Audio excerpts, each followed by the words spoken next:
Hey, Jeff. Hi, Denise. How are you? I'm good. How are you? Good. Did you get some lunch? I did. How about you? Yes. Had sister-in-law and niece stop down. They were doing some preschool shopping. Ah, So stopped by for some lunch and then headed back out to the mall. very good. I guess it's a mixed bag with school. Going back or not going back. So yeah, they live up in Chattanooga, and Tennessee's going back to school. They are going back. Oh, Tennessee is. Yeah. Hello, everybody. Hey, Michael. Hello, Michael. How is everybody? Good. It's beautiful Friday, 2:00 in the afternoon. That's right. It We is. were just talking about being able to grab some lunch. Looking forward to that again. Did you miss that again? I had a salad before. It was nice. Very tasty. I was not that good. I had a Willie's Frito burrito. See, I missed my Moe's days. Yeah. That's your antacid, Jeff?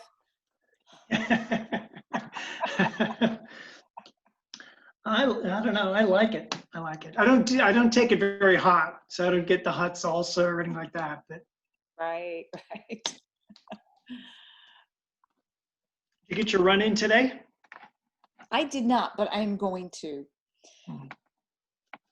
After we wrap up, I'm looking forward to it.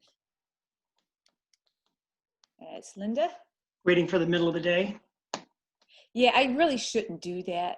I really shouldn't, because I always seem to run at the hottest part of the day, but it just sort of works out that way.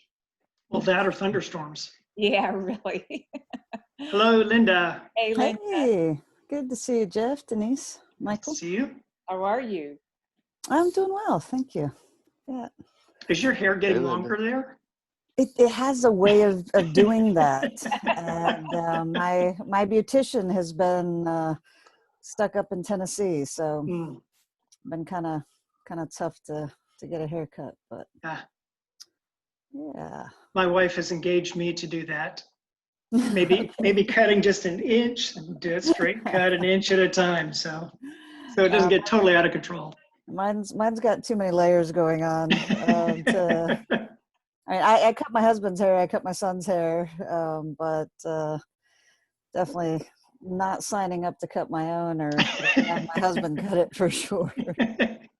Yeah, I don't blame. My husband is bald as a bull and ball, so it works out real well. You do the little shave job on a regular basis. Well, what's left is shaved. Trust me. Yeah. There's not much. We have the standing joke. He's like, "You don't mind if I'm bald?" I go, "Do you mind if I'm not wearing makeup? Then we're good." It's all good. I just texted John he did accept, but. The indomitable John Greaves.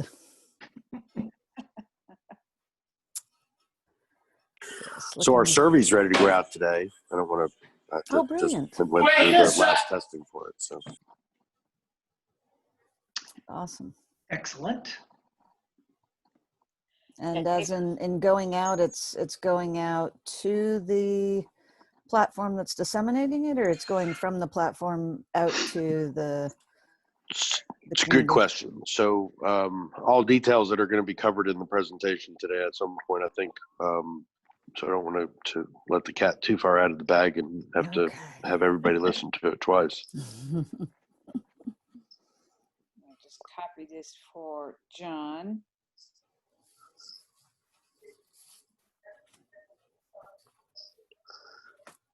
Yeah, I sent him a link with the access to the meeting as well. Did you? Okay. I sent it via text. I did. But I didn't email it to him. Wow, look at us. See? Aren't we so efficient? Yeah. I need to start acting like I need support here. So you're sending it to my phone. You're sending it to my. That's what happens when you don't show up on time. Then everybody gets to be able no. Yeah, tap any portion of the way that we want to communicate to you. We're going to get you to the meeting. So Linda, did I hear yesterday on the call that you have twins? I do. I have a boy and a girl. I, Yeah. for some reason, didn't realize. I knew you had two. I didn't realize they were twins. Oh wow, that's. Yeah. How did you manage that? That's perfect. It was just a blessing, I guess. I was happy to survive it, and Yeah. How old are they, Linda? they're 11. Yeah, they turned 12 in November, so yeah, it's a good age. They're right on the edge of puberty. It's a little scary, but Oh, it's, enjoy. thanks. I had three teenagers. My first two are what they call Irish twins. They're just a year apart. So I Okay. had three teens. I had a 13, a 15, and a 16-year-old. About killed me. Wow. Ooh, Yeah, But I might be why- calling you for tips. yeah. People were very gracious. I had times when I was really struggling with one of them. And, people kindly shared some advice with me, and I got through it. And there was light at the end of the tunnel. He's a great kid now, but looked like he was going to go off the rails a bit, but we got him back on. He's a great man now. Awesome. There's hope. Yes, there is. I'm enjoying this age. They still enjoy riding their bikes and, playing with their cousins and running around outside a bit. So throwing the football and that sort of thing. So. And they So still. yeah. You're What? down. I was I going to say didn't you're catch- down south, right, Linda? Yeah. We're about 70 miles south of Atlanta, in the North Macon area. So I didn't catch what you said, Denise. Oh, I said they still love you at that age. Yes, they still they still come up and say, "I need a hug," and it's such a wonderful feeling. Yeah, that stops. Yeah. It stops. Gosh, Yes, it does. And I then still hug my mom. Come on. Yeah. I guess I mean I don't hug my mom at the moment. I Well, see her yeah, not from- many people are. She keeps me at arm's length away and across the other side of the counter in the kitchen. Yeah, that's. Chases me out with the Clorox And a broom.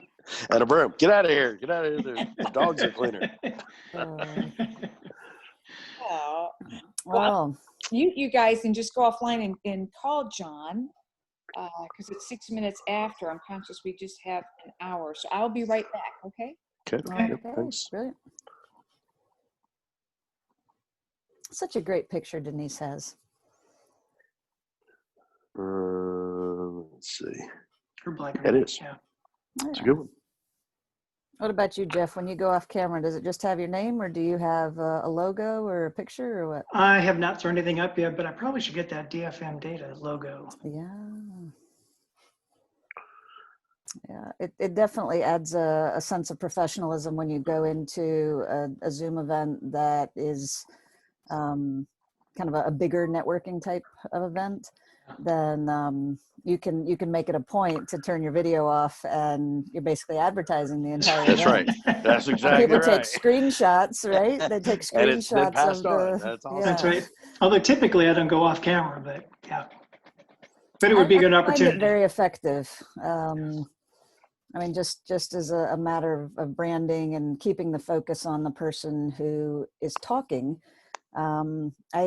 I personally don't like it when there's 50 different people and they're having their water and they're doing weird stuff and you're trying to focus on somebody who's presenting, and then if you, depending on the view that you have, you can have a bunch of stuff going on. So Yeah. It is amazing how many That's people true. touch their face, though, isn't it? right. Yeah. Yes. I mean, they just sit there with their hands on their face the whole time that they're on Mhm. screen, and it's like they have no recollection of it or no realization of it. Yeah. No, just focus. What'd you and find that's out, Denise? Okay, I called, left a message. He had I hope everything's okay. He had accepted, so I guess technically have a quorum. We technically have a quorum, and we have the meeting recorded that we can include John afterwards and make sure to be able to receive his commentary. So I'd say that we move on with the steps if Jeff and Linda are in agreement. Absolutely. Agree. Yep. Okay. Yeah, I like the little watermark too, the DFM watermark on the bottom right. You like that, of the huh? slides. Mm. Yeah, that's tight. Nice job on that. Yeah. Yeah. Well, guys, I'll go ahead and get started then. I'll keep an eye on the participants too, just so that if I see John join us. This is, I borrowed this. This is a slide from another steering committee, but I really like it because it shows how it just shows some structure on how we're going to run the steering committee meetings. So just wanted to share this with you that, we have the prep work and then we do the opening, which you guys are very familiar with, have the body of the meeting and then close. So I plan to share this at the first couple of steering committees so that people know that the building safety and relationship is part of the opening. That's really, really important. And at that point, I will also discuss, as part of building safety and relationship, that this is a neutral, right, utility. We will also discuss the antitrust policy. This needs to be a safe space and people need to be able to share things, not too much sharing, but they need to know that they're amongst friends and partners and not competitors. We're going to check the weapons at the door for these meetings. I think it's just really important to establish that up front. And there will be an antitrust policy at every meeting, which there has to be. Okay, so this is the agenda. And again, I know this is just the first one, but just so you know, plan to run these fairly officially. We have to. And so we'll follow the Robert's Rules of Orders. So first of all, I'm going to call to order, do a roll call, and then I'll need an approval of the agenda, which I'll capture on the screen here. So officially, we've called to order.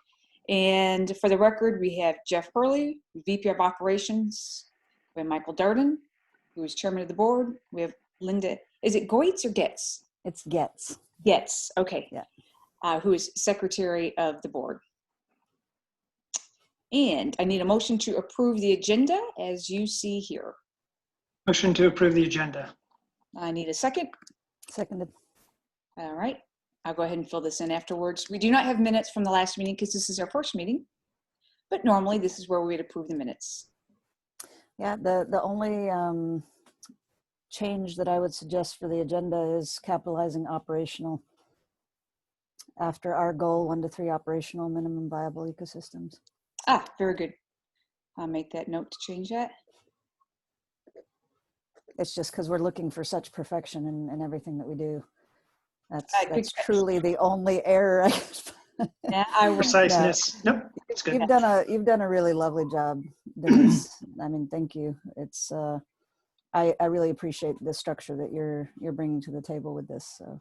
Well, thank you, Linda. I'm watching and learning from you as well, by the way. I don't see myself as a role model in that particularly. I've been trying to learn from Michael. Well, you all are. It's a good Kumbaya. So guys, and then typically we're going to have officer reports. We're not there yet, but at some point we will have officer reports because when you see the governance structure, which is on the next slide, we will have president, I propose that we have a president, vice president, chair, secretary, and this is when we do this. So, okay, so we've got the agenda approved. I'll make that one change. So this is the proposed governing bodies. And Linda, I'm conscious you have not seen this yet. Some of this is going to be repeat, but this is what, and we've had some discussion with the team, right? So this is what we're proposing. We've got the steering committee, which of course is a party of 3. Ultimately, it's going to go to a party of 11. And then we're going to have these working groups, the UWG's Utilization Working Group. And we are going to make a motion, I have a resolution to approve and stand that one up in a few minutes. But what the intention here is that this 11-person steering committee, of which 6 is the DFMs, we know the structure that's already been approved, they would be voted on by the general members. Each DFM, 1 vote. So this is a fairly flat and very democratic structure. There's many different ways to skin this cat, but we just think that simpler is better. And what that means is if it's a large DFM, they still just get 1 vote. And so they're going to be voting for one of the 6 open DFM slots. So how many do we need to be able to have on board in order to make it so that this vote to start placing DFMs into their spot? How many do we need? In the slide before, we said that we're looking at 20 plus DFMs for the first minimum viable ecosystems, right? Yes, but the way the bylaws are written, or at least the membership agreement is, for the time being, and the time being is unstated, the 3-person steering committee is going to be the steering committee until it's officially resolved by the incorporator, and that's you, Michael. So in other words, you have some flexibility here until we have enough DFMs. I just didn't think it was right to lock us in because, you know.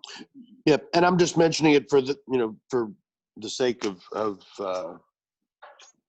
the recording for one, but also for discussion of the fact that if our objective is to be able to get to the point where there are 6 of the 11 spots, it can't be that the first 6 that come on board get a spot, right? I mean, we truly have to get to some critical number of users that then can have their governing vote to say these parties have shown their leadership in the objectives of what we're looking to do, and therefore we want to put them into these areas. So I would think the first step would be that these members would be general members for some period of time before that we could define before they would qualify for being a participant in the higher level of membership.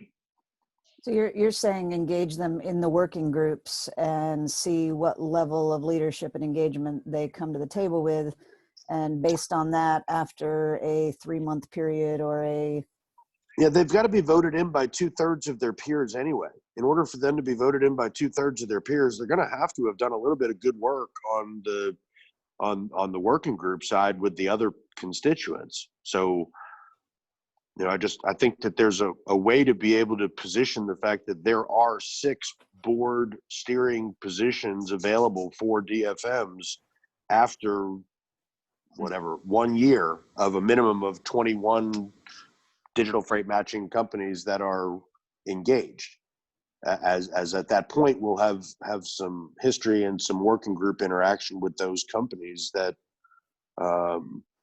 facilitate the additional communing of the other digital freight matching companies and of garnering their best ideas into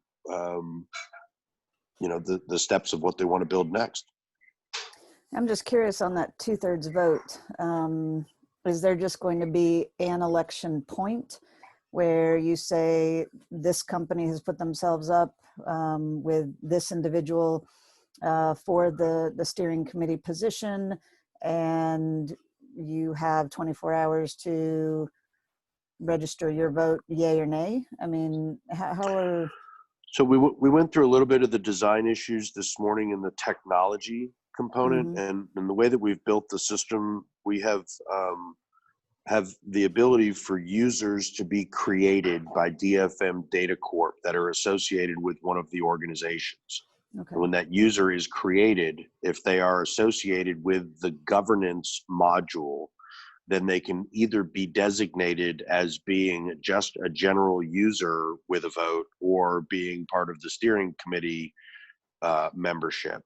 And technically, once their designation is associated with their role in their company, then any of the governance issues that are agreed to or brought up from a steering committee perspective can be documented by Denise in an area for review of current actions to be voted on by the existing general members. So their vote will be digital through the platform that identifies that their connection has taken place and that they have engaged, and basically that the timeline is maintained for when their action was taken on each one of those issues, or even if they abstained from acting. Okay. Yeah, and so for clarity, so the criteria is that they're non-felonies or 18 years old, or they're employed and a member of goods. They're employed of a DFM and a member of good standing, which means they've paid their dues, they've signed all their paperwork. I can also include either after 3 months time or a critical mass. So, let me give that some thought. And that would be an additional part of the criteria. So we have 20 DFMs, now they're allowed to vote. That would be critical mass, or after 3 or 6 months time, then they can vote. So it's when do we strike a vote? What's the criteria for striking a vote? Yep. And that may be just good discussion point for, when John is around also as kind of a new business. At the moment, it's just, I didn't see it in the outline as we were talking through this slide. That's why I brought it up. Yeah, that's a good point. And that's how to vote, I think is underway, but when to vote is a good catch. So we do need to talk about that. Yeah, because if we're going to fill 6 spots, you don't want to have it just that it's the first 6 people that come in that think they're entitled to those first 6 spots and that they bought their way in. There's a right, in some type of immediate placement. Yeah. There's got to be some earn-in. They've got to be able to do some work and be a part of this and get connected and be compliant with what the governance has established for their onboarding as a DFM that's working with the utility. So I think there's a proving ground. There's a period of time that their data is being validated and verified and made sure that it's pure for what they're actually doing with it and that it's working properly for within their system. We want each one of the DFMs as they engage to have success. Right. Quick question on the working group inclusion. Are the working groups going to have levels of hierarchy built into them as well? And is there a responsibility level that someone would need to be at for a certain period of time that might give them the opportunity to go up for a vote? Is there a criteria like that could be put in place to kind of validate engagement and to actually incentivize engagement on the front end, where we're giving people the, hey, if you want to participate in the governance or the steering committee level, then you need to be engaged in the work of helping be part of this infrastructure. The way it's set up is that Yeah. chairs of the working groups would be DFM DC. So the utilization is going to be Jeff. The marketing is going to be David. So that's the way I have it set up now. And there would just be one chair. And these are, the working groups and they tend to be more informal anyway. There's no vote required to participate. The chair is already established. That's the person who really is coordinating the efforts that is required. Anyone can join any working group they want. So they should be able to join the marketing and the utilization and the membership if they want. That's sort of how it's right. But the decisions are made at the steering committee level. The working groups are bringing the working group recommendations to the steering committee for action. Right. I'm just saying, if I understand it correctly. Yeah. How do we incent engagement in those working groups? Working groups, yeah. Do we have something that calls out that engagement so that you are, eligible, I'll call it, for promotion to the steering committee? Or vote, being able to Or be voted, or put up approved. for the vote? Yeah. So I'll answer the first one first. How to incent engagement in the working group. Sometimes groups will give some of the services away. They'll say, if you agree to be on the working group, then you'll get X months of, it won't be $100,000, it'll be $80,000. I don't anticipate us doing that, and I don't recommend that we do that. So I think really the incentive is you get to have a voice, and your voice is important, and your voice is helping drive this. But I don't see any financial incentives or anything over and beyond, the fact that this is a utility and this is for you. But that's open. It's open for discussion. Well, the other part of the discussion is the fact that, when they make this investment into their DFM Data Corp participation, they're making an investment and they're getting issued some collateral stock that ends up being an asset on their balance sheet. I think that's a good point. I think that in and of itself is going to will be an incentive for people to join both the working groups and also want to be on the steering committee. it's their company. I mean, they got a stake in it, right? Mm-hmm. Yeah, I'm just trying to think of how you're bringing in, 20 plus individual and independent organizations. How is any of them going to garner a 2/3 vote by the general members if they're not doing something that allows them to be enough in the spotlight, or they're bringing something to the table that everyone can acknowledge, has a value add for the group as a whole. I'm just curious as how we're seeing that, the cream rising to the top, so to speak, where 2/3 of the general members are in agreement that they really are an appropriate fit for the steering committee. That's a really good point. And I've got to give that some thought. And that's going, I think, back to the criteria to be included in the steering committee. It could be that you've demonstrated or exhibited, 3 or 6 months membership in one of the utilization working groups. And that gives people a chance to see, how well they're doing and what their leadership skills are in their thought leadership. I think that's an excellent point. And I will give the steering committee criteria. I've already got some, but let me go back and revisit that, because I think we can either look at after 3 months, critical mass, inclusion in a working group, inclusion for 6 months in a working group. That's fairly straightforward to write in. This is excellent feedback. Yeah, I'd also think, Go go ahead, Jeff, I'm sorry. Okay, sure. I think it's both contribution as well as leadership, right? So having a vision, helping lead, but also contributing heavily. How would you define contribution? What does that look like to you? Just if we had participation? Participation in the group, taking some of the tasks to be completed, follow up as assigned, but being really engaged. Right, and participation and taking upon action and completing actions. These are things that we can record.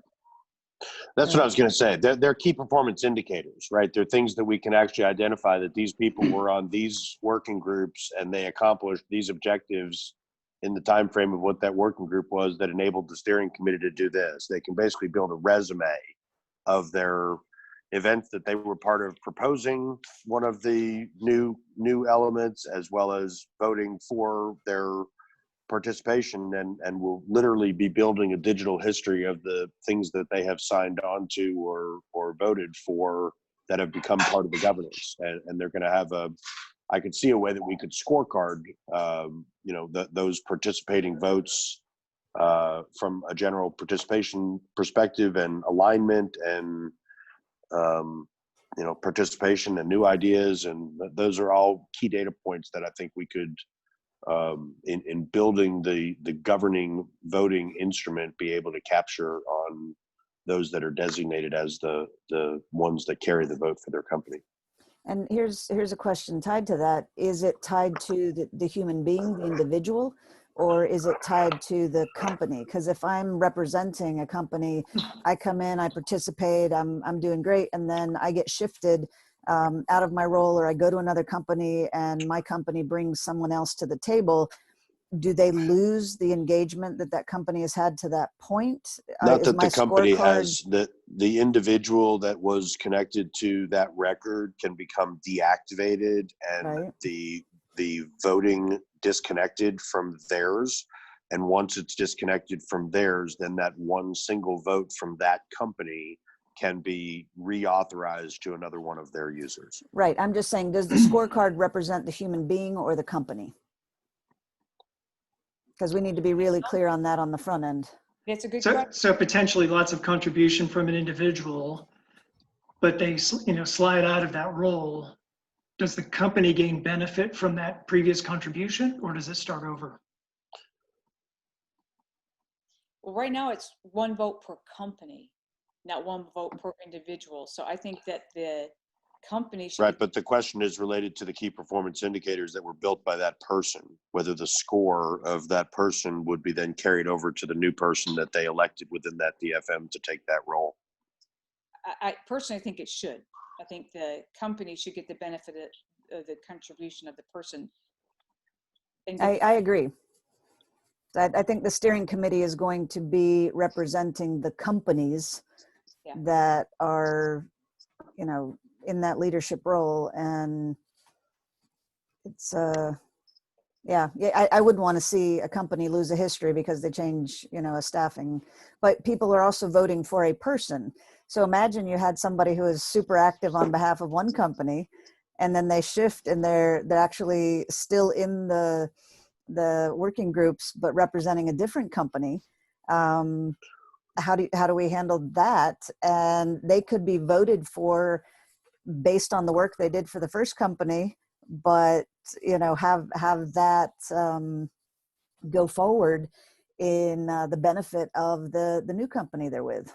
So it's a really interesting, considering how we see people shift in Well, we could clearly identify that when a person takes a governing role, in the governance, we could identify that when that person takes a governing role within a company, that they are serving in that company's representation, and that they can't serve for another company within a 2-year period of time. That there's a way to be able to differentiate that if somebody leaves, that they can't just company skip between what they're doing. There's a representation and a pillar that we're trying to be able to facilitate with their involvement, and not a pogo stick. Yeah. A pillar, not a pogo stick.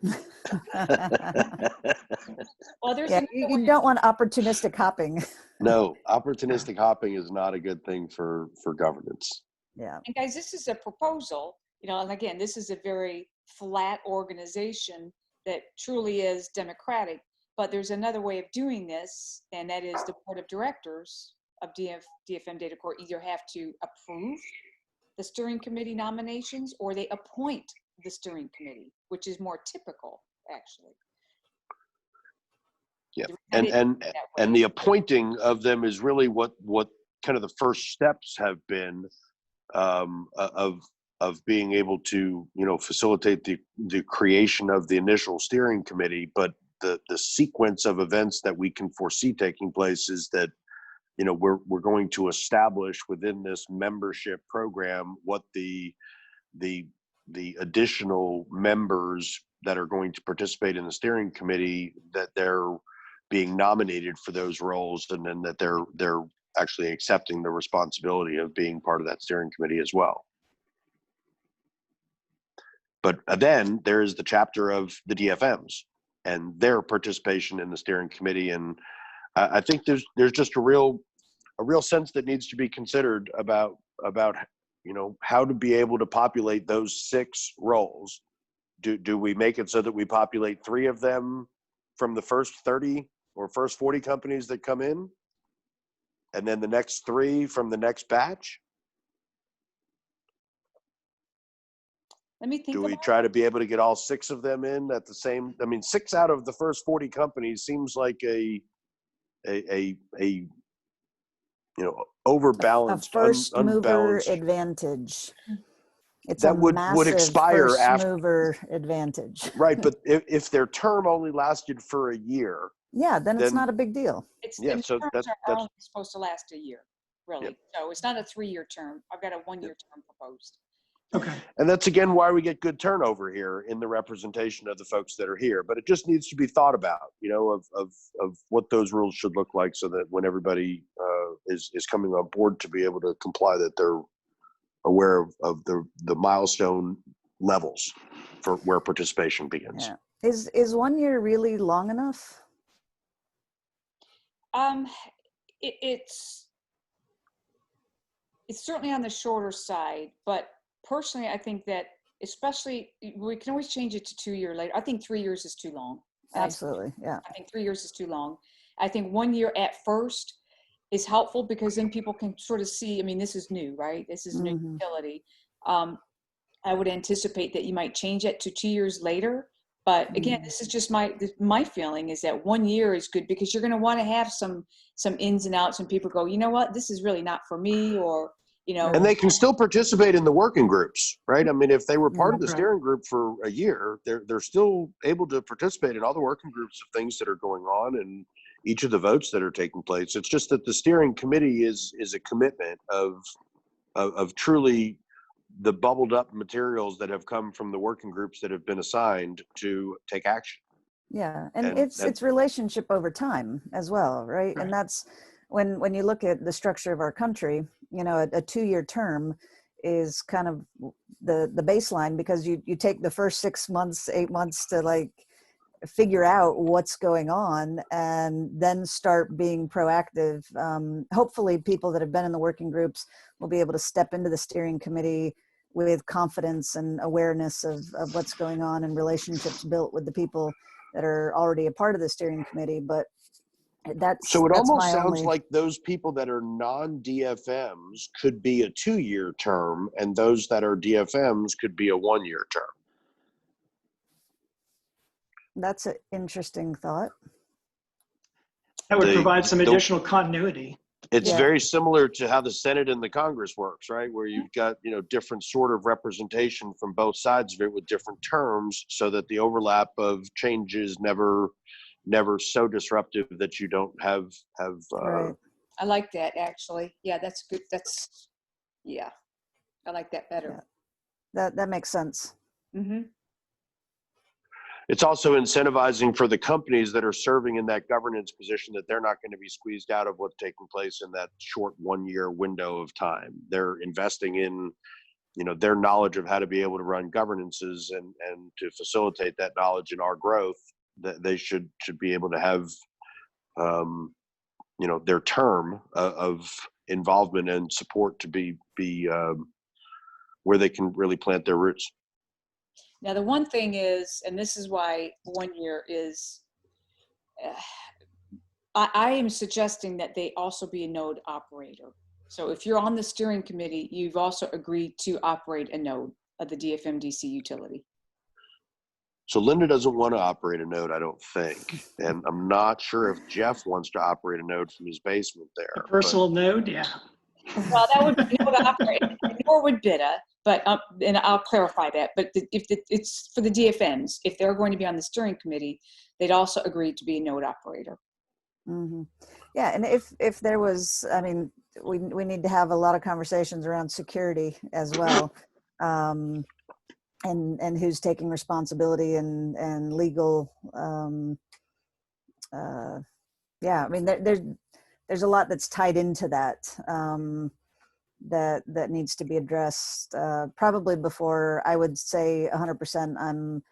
I'm in for having the chamber be responsible for a node, and yeah, that's if that's the DFM's agreement. The DFM, aren't they all going to be running a node? Isn't that part of the infrastructure for them? It's not required.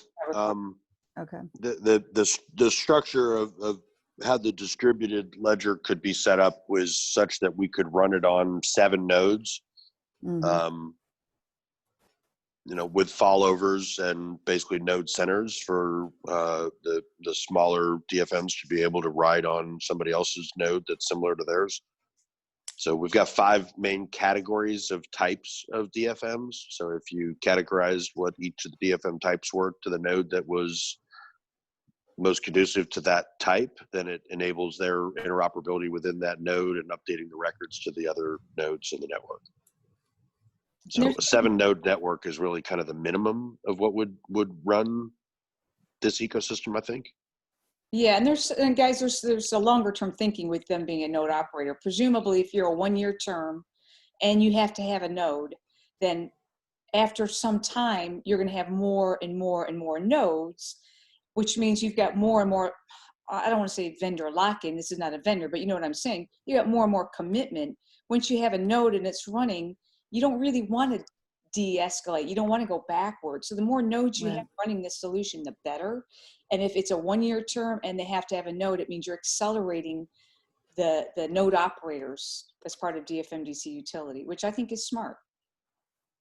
Yeah, I mean, you can get to a point where you have too many nodes and that actually decreases the security of the network, but it's just distance from, anyway, it's one of those, I don't think we're going to get to that point where we have hundreds of thousands of nodes, but No, Yeah. the most that I could imagine would be one node per DFM, which would be, current day a 250 node network. Yeah, which is no issues there. And it might Um, it might be in the future, but if it does, then we change the membership requirements. The mhm. board of directors changes the steering committee membership requirements. You do not have to be a node operator. Gotcha. Do we have anybody that is specifically a lawyer with security, data security expertise and engagement with blockchain technology Well, we on board do, yet? actually, and I can take us to the next slide to talk about that. And in interest of time, what time is it? Got a time check here. Yeah, it's 2:40, in fact. So I won't cover that. I do want us to go to, wait, where is that? Oh, sorry, it's back here. Yeah, so this was the proposed governing bodies. This is what we just covered. And then the governance structure. So the answer is there is an IP attorney that Michael has retained. Actually, Michael hasn't retained. DFM Data Corp has retained. DFM Data Corp, yeah. And that person is familiar with blockchain, and they also do have they've got a technology background. And I am working with them. Well, I haven't started yet, but I've got some governance documents, which are the membership agreement, the IPR, the antitrust, and the confidentiality. So I've got like 5 different documents that are standalone documents, and the membership agreement, which is sort of like, if you sign this membership agreement, you're signing to these other documents, these standalone documents. So I'm working on those. I had clarification of direction yesterday, in fact, so I've got to go back and revisit those. And I will have them done probably midweek next week and work with the IP attorney on those, because they have to be ready to go for the DFMs to sign. Gotcha.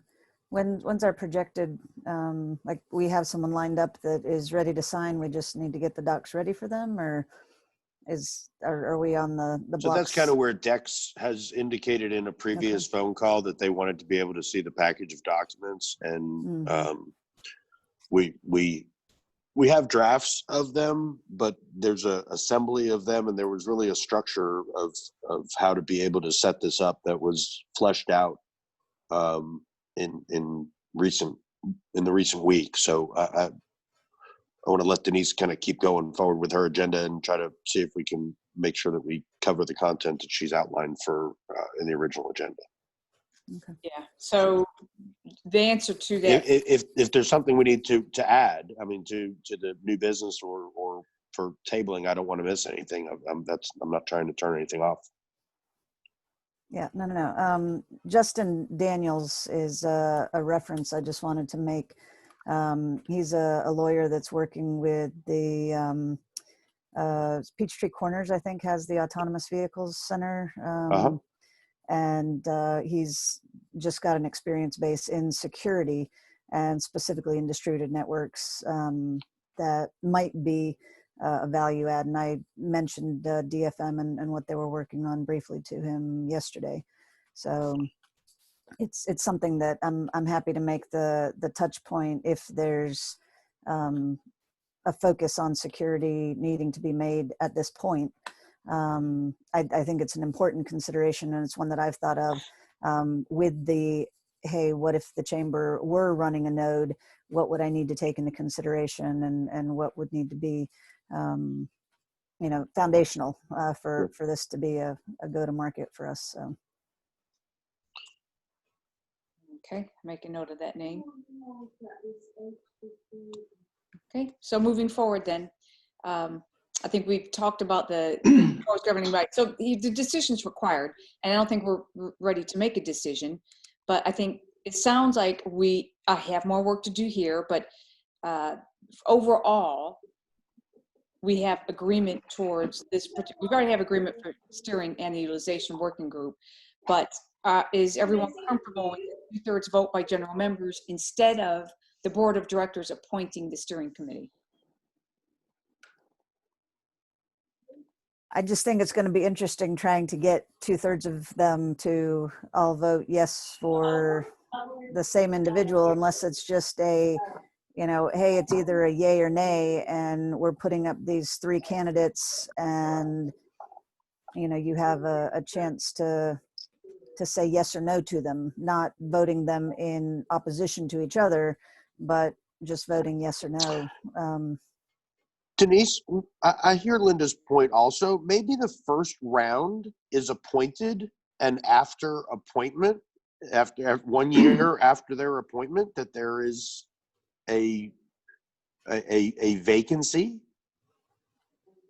Yeah, I mean, actually, the way we have it so far written is that you guys are already appointed, right? You're already in, and that has happened. And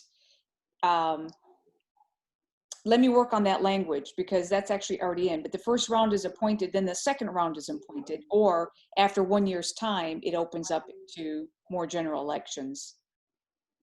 That's what you're saying, yeah? You just want to make certain that we have some time before we have to worry about striking a vote. Yeah, before you try to get to this 2/3 vote that nobody's going to be able to get to, because everybody's going to vote for themselves. Yes. Okay. So the way it's written now is that the steering committee is appointed by the incorporator until the initial steering committee is dissolved by the incorporator, which is Michael.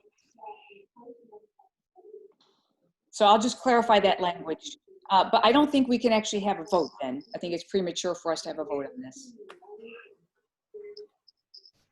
Yeah, I wouldn't be sure what I was moving or seconding. No, that's fine. That's fine. This was really, though, an excellent discussion, because this is what I needed, so I can go back, put some more clarity around it, and then put it in front of everyone for a vote next week. Hopefully we'll have John there as well. So I think, just to clarify from the agenda of what's here, the place that you were really just describing is under the decisions required of governance documents structure. And I think what we were trying to get to with this agenda, if I read it correctly, was the fact that there are separate elements of the agreements. They're not finalized yet, but that those separate elements, when made up and worked with the IP attorney that we have retained, will produce a government documents structure that we will be able to adopt as what the steering committee sees as its path forward. That's correct. So that would be the second one. So the first one is we can't vote yet, and that's on the proposed governing bodies. And the second one is the structure. And then specifically, Linda, that is that we're going to have a membership agreement, which is the overarching agreement. And underneath that, it will point to IPR, antitrust is going to point to like 4 or 5 different standalone governments. So that's the structure. So I guess that would be the vote to take is, are you comfortable? Is this steering committee comfortable with that structure?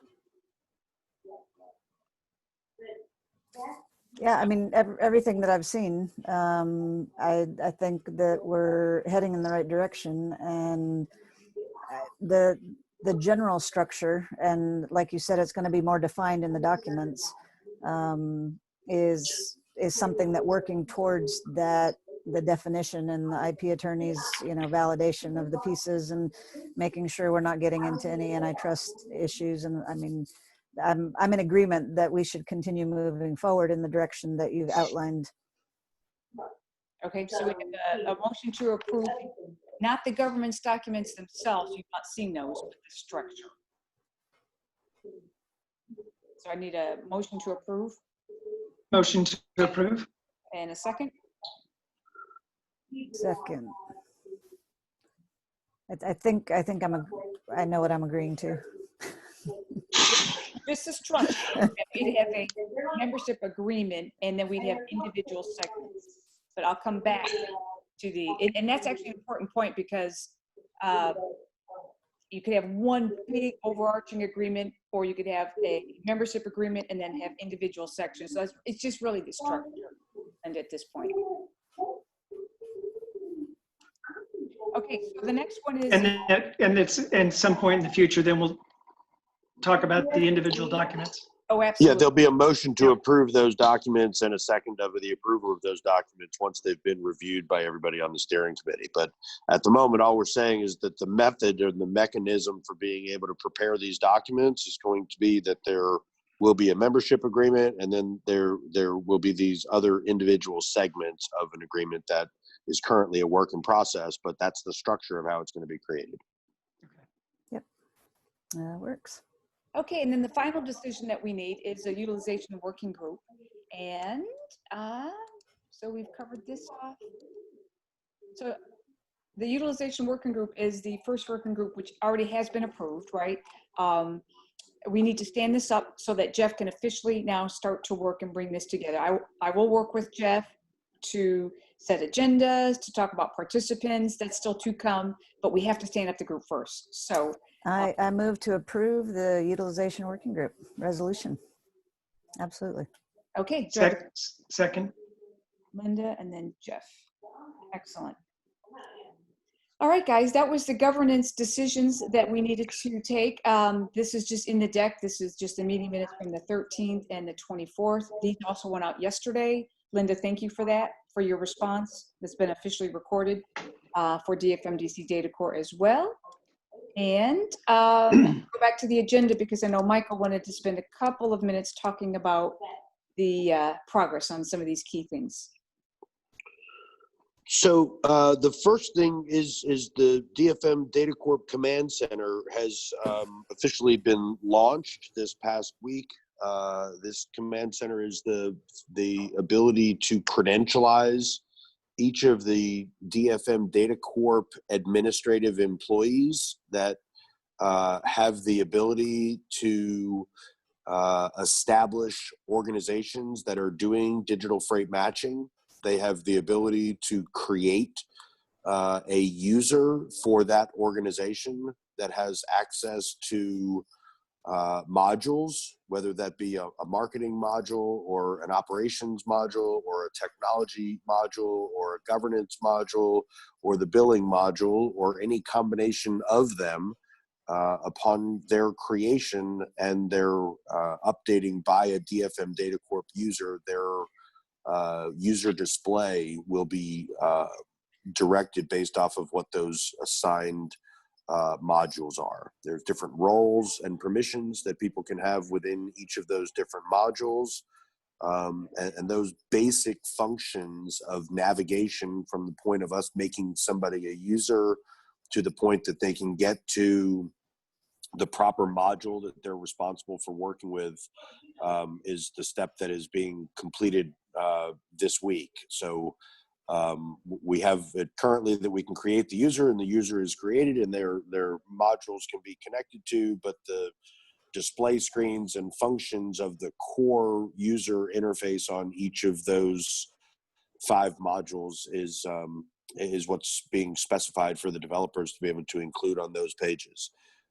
Exciting work for what we've seen take place, and in the technology side, we'll have breakdowns as far as what the interactions and codes for stages and steps in the transaction that we're wanting to be able to work with. Those will be replicated in the operations side.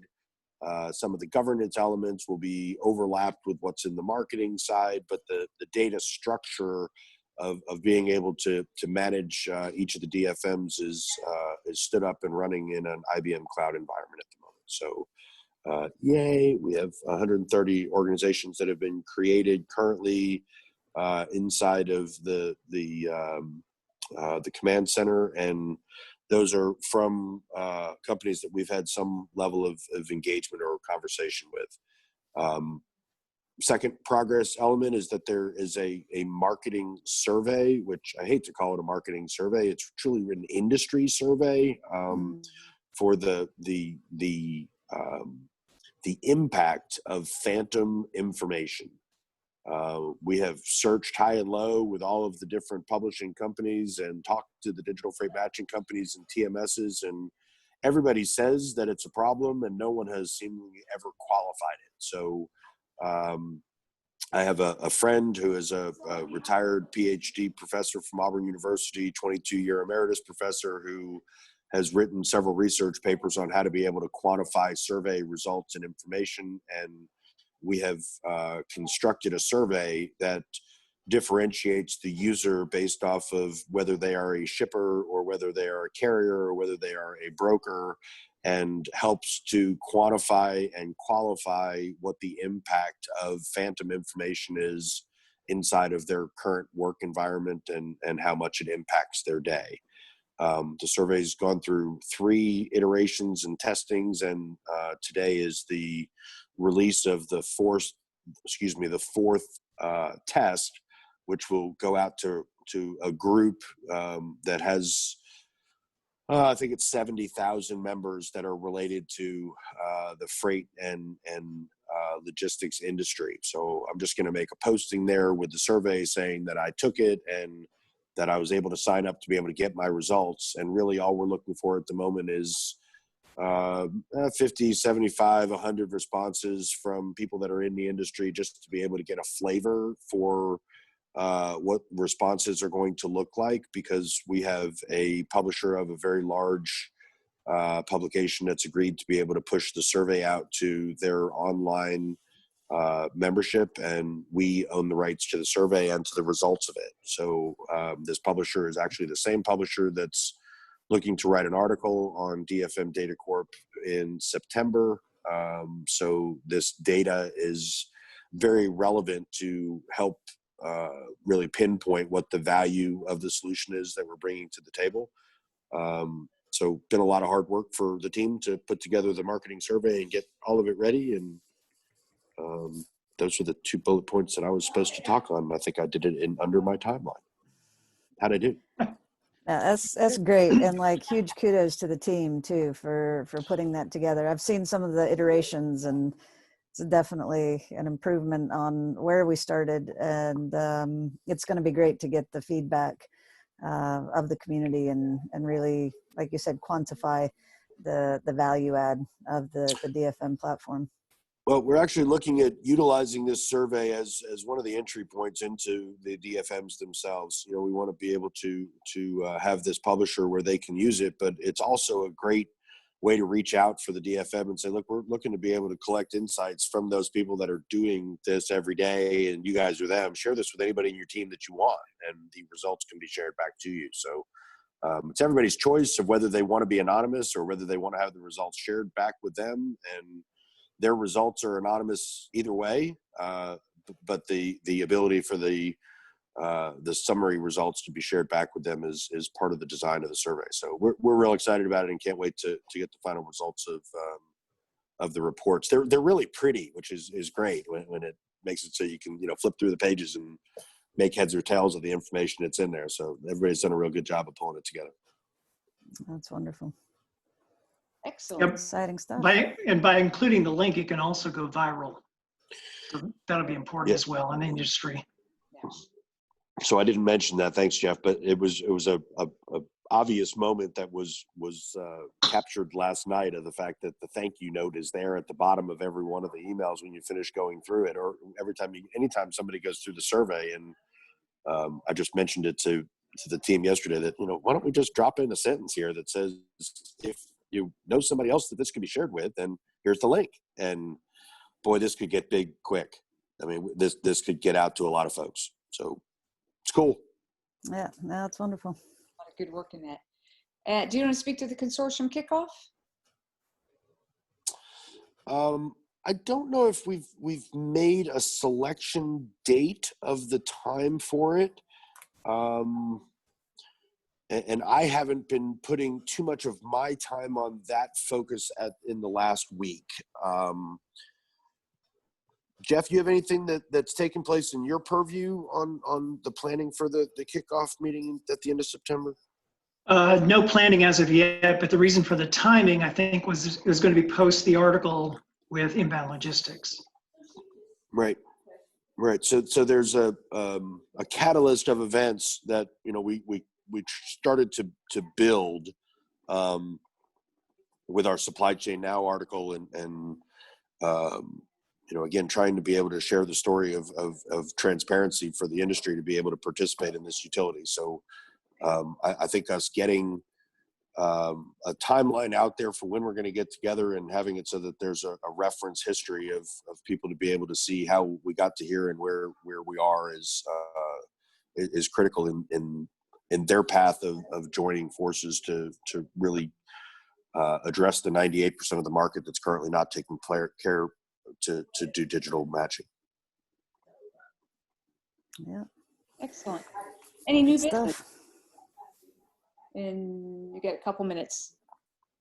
Did you want to speak to the digital freight matching store? I know, of course, Linda's familiar with that, but. Well, I thought it was wonderful. I'm just going to throw it out there that the purpose of DFM in building homes for people who are aging out of the special services system is something that is kind of out there now, and I think it's a really powerful piece of the story and of the impact that DFM is going to have. So I don't know if everybody knows what took place yesterday. So maybe you could take just a minute here, Linda, to share what your opportunity was and how you were able to include DFM Data Corp in it. okay, we had the event for the chamber yesterday, and we only had one day to do marketing for it. And so I just threw out little codes to all of the speakers and said, hey, let's have a friendly competition, see who can get the most people, registering on Eventbrite. And so it was a little bit neck and neck, but one of the gentlemen from India and myself had very, very close to the same numbers, but I had more than he did. And so I won, quote unquote, a 5-minute opportunity to share something that I was passionate about. And as well as a digital copy of one of the books that another one of the gentlemen had written. But when I was thinking about what I wanted to have be put out to the community, and we had just had also sharing about the loss of one of the founding members of the chamber, Myra Sissi. Her daughter Bianca is actually a young lady with autism who is about to age out of the system. She's 20, be 21, I believe, in November of this year. And so I asked Michael if he would be willing to share some of the history and purpose of DFM. I saw it for the first time when I read the bylaws, as the secretary of the company, and being able to, at the same time, we were, sharing the life of one of the founding members of the chamber, to be able to share, something that was a potential solution for young people with special needs, and, really part of the core heart and passion of DFM and Michael. And, it just seemed like the right thing to do. And yeah, Michael, I really appreciated you taking the time and sharing your heart and your history and your story. And So this was on really short notice, guys, just so yeah. that you know.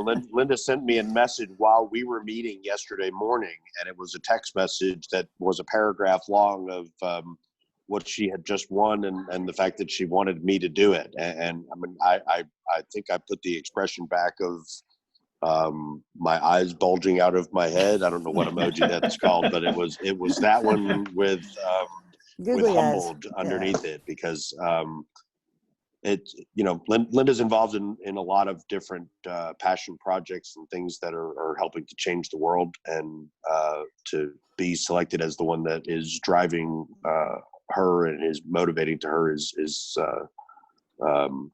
compelling for me to come forward and be able to tell the story to others. And I, we had talked previously with David recently about the fact that there's some need to be able to work the language around how that mechanism is going to work, and how we include it in the story of what the company is and what our purpose is. And I think at the moment we focus so much on what the value proposition is that we can bring to each of the digital freight matching companies, because that's what's going to make this company the large success that it can be, so that it can have the impact that it can in this community. And that's what drives me to get up at 5 a.m. and work till 11 at night, and get up at 5 a.m. and work till 11 at night, and not care what day of the week it is. Because as with Myra, there's, you know, somebody's life that has now been dramatically changed, and their ecosystem has been disrupted in a way that's going to be really hard to be able to